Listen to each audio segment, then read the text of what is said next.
All right, here we are for anybody that watches these videos I make. We got our pour done today. I'll post some short videos. I was up on the wall, troweling, vibrating. So I didn't get but just some short clips, so we'll go around it now. So, seen a lot of YouTube videos on this. I forget the family in Montana, but he's got a bunch. He built a big 2-story Nudura, and he's got all these vlogs, and man, he's a good YouTuber. I am not.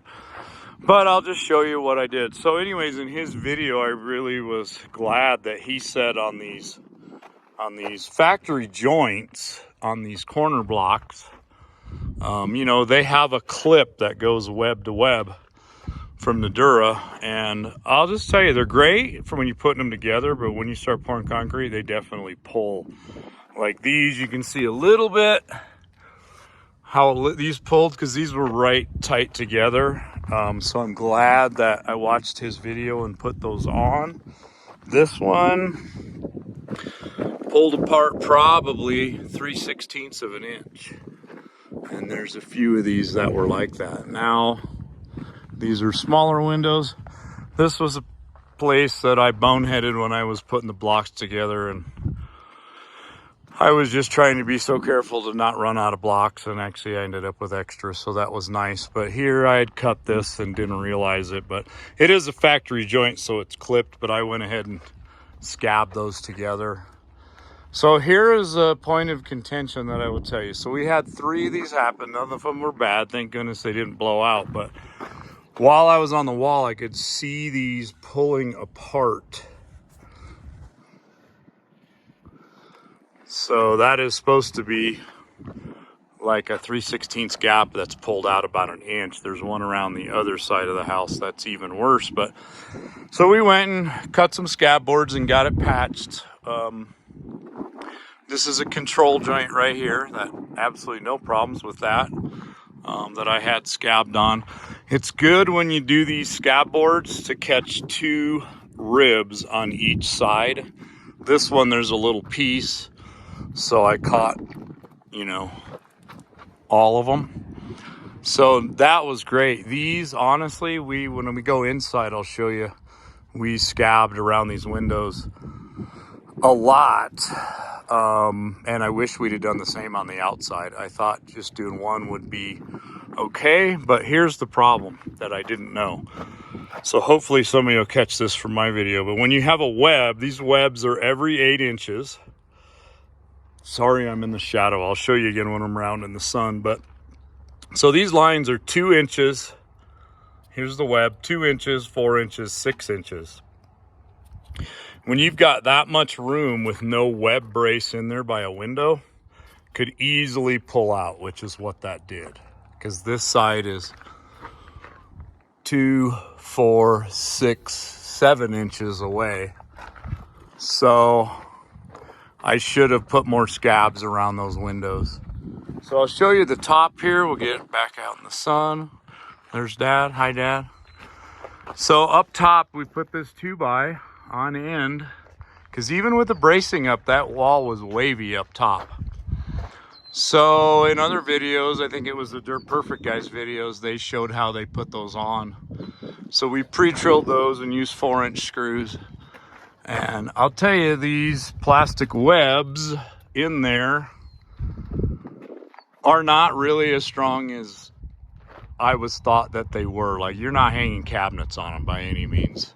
You're gonna put plywood up or something else. But anyways, those, you got to be real careful. And even with all this strapping, you got to be real careful that when you suck it up flush, you stop, because it strips super easy in that plastic. So here's around another side. Everything went good here, no problems. Once again, glad that we scabbed these in, because they did open up just a hair. This is a little 4-foot corner. And then out here you can see that I had scabbed those in. I'm glad I did, because man, when we were pouring, you could really see that thing pumping and pushing the stuff around.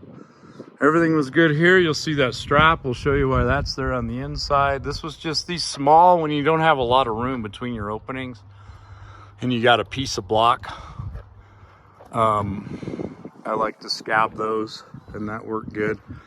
Here's the other control joint. So we scab that, and over that door, put a nice big piece. All these windows and doors, I did a 45 brace. John at ICF Warehouse in Santa Fe told me about that, because a lot of people put them on the outside, and we built them into the inside of the frame. And then we have these cross pieces, no greater than 2 feet apart. Most of them we like to be around 18 or 20. So all the windows, and man, none of them moved at all. Matter of fact, on the back side we had a door, we forgot to put 2 of them in, and they slid right in easy. I was afraid it was going to bow up because we had the concrete already done, but they went right in. Some more scabs, more along the top. Here's around this side of the house. Little spare bedroom window. See if I can get out further away. No window on that bedroom. And then this side is where our view is. So we've got all kinds of doors and openings. Oh, and there's Emma. Hi, Emma. Head helper. So that's the big sliding rear door, big 8-foot window. That's to the master bedroom down there by the ladder and window. So this all went good back here. All right, we're gonna go inside.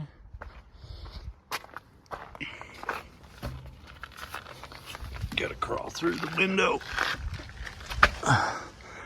because we just got done about an hour ago. So here's the bracing. I like the Nudura system. Very easy to put up. We had it down 2 holes lower. Here's a hole and a hole. I'm guessing they're 8 inches apart, maybe 10. I don't know what they are. Anyway, so while I was building the wall, I had it down at this setting. And so to pump though, because we used a hose, we needed to get it up higher so they weren't killing themselves with that hose. And this worked out good. It was actually not a big deal at all for the pump guys. So here was our first blowout. So you can see, actually we got it sucked back in really good, but this block actually cracked because this thing had pulled out probably 1.5 inches from the door frame. But we caught it and got it scabbed in and got it pulled back. This side was probably the worst one. So where you've got this small area between an opening, be real careful with that. And man, we had this inside, you can see, there's another window, but we had them all, we thought, scabbed pretty good. This one, we just had it on the corner and up there, but it blew out pretty good. Let me see if I can get you an angle there. So anyways, we got it pushed back together. No mud really leaked out, and then we threw that strap around it just for backup. But that could have been a heck of a mess. That's where I realized up there I was vibrating, thinking I wanted to vibrate on the edge of the windows to get the mud under the window. But don't do that. Just vibrate over on your main walls where there's no windows. I would stay at least 3 feet and don't even get in these openings. Now on your first row, this was 30 yards to pour this. This house is 2,200 square feet. Well, on the outside, it's 2,010 on the inside. But, so we did 3 laps around with the pump. So we basically go up 2 courses, up to the bottom of the windows. In the windows, I've got them screwed down now, but I had 2 holes. You can see the hole here. That's a block. I cut these 4x5 holes out. The smaller windows, I did 1. I did 1 in that 5-footer, 2 in the 8-footer. Those I didn't do any. They're just 2-footers. And then this 6-footer I did 2. And that worked good because we could pump down and you could kind of see where the mud leaks out of the cracks. So you can kind of see where you're at because you really can't see down the wall, and it's really hard for the guys on the bottom to feel. You think you'd feel where the mud is, but it just all feels hollow, I guess, with the foam.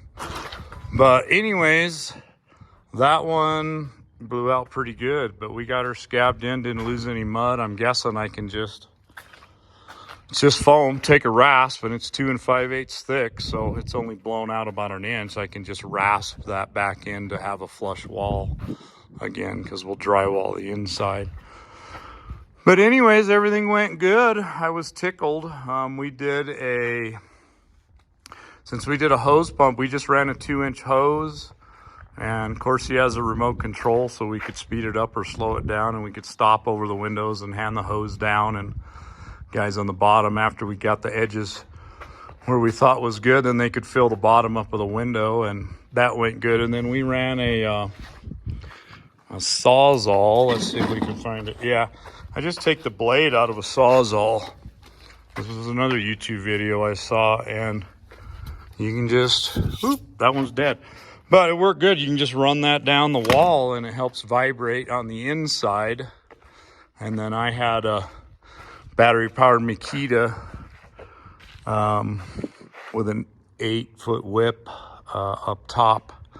But yeah, if you're vibrating up top, I think it's a good idea because you can definitely see the mud go down. I mean, it definitely is good.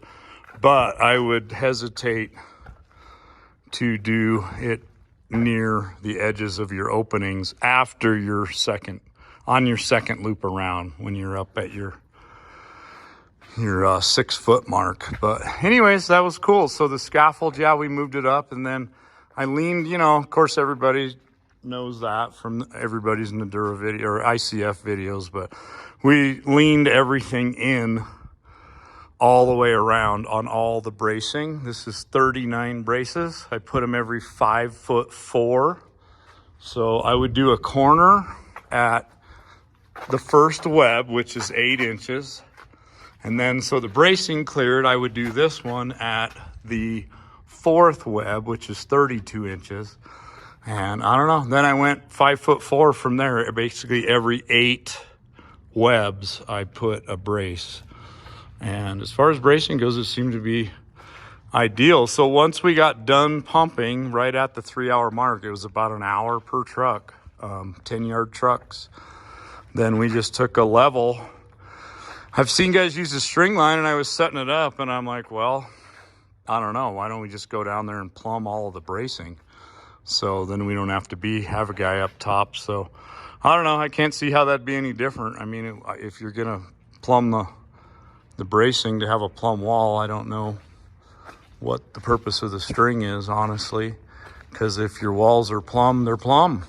So we went around on all the braces, and then you just thread these handles. It's pretty cool.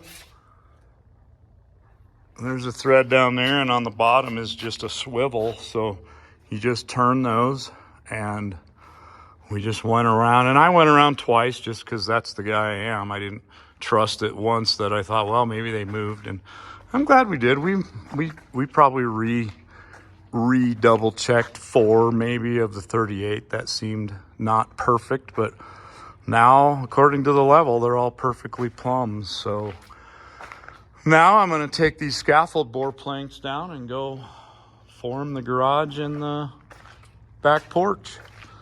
So anyways, that's about it. If you got any questions, give me a shout. This is my very first ICF job.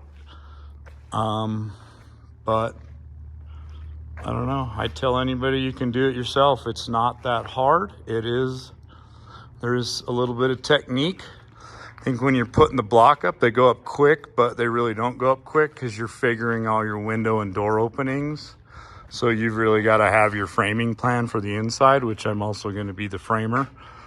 So figuring out, where we're going to have our walls and putting the windows in place, because, we had our plans drawn up, but shoot, who goes off those plans? That stuff changes when you actually get out there and see the site and see the rooms and see where the walls are going to be. So, and then of course you go to order your doors and windows, and they don't have the ones you want, so you got to change some, and then your openings change. So anyways, it's a good system. I'm really tickled with the Nudura system and their bracing. Very good product. I use the Gorilla Bucks. I'll be honest, I wish I would have used the wood ones and not the foam ones. I went with the foam ones because I thought it would be a better insulation value, since we're building a very well insulated home, to have the insulation around all your openings. But I don't know, they're a little bit funky. And they make a wood style Gorilla Buck. Next time around, I'm gonna do one of them. There won't be a next time, but who knows? Maybe I'll go help a friend build one. Anyways, I think that's it, y'all. Have a good one. Bye.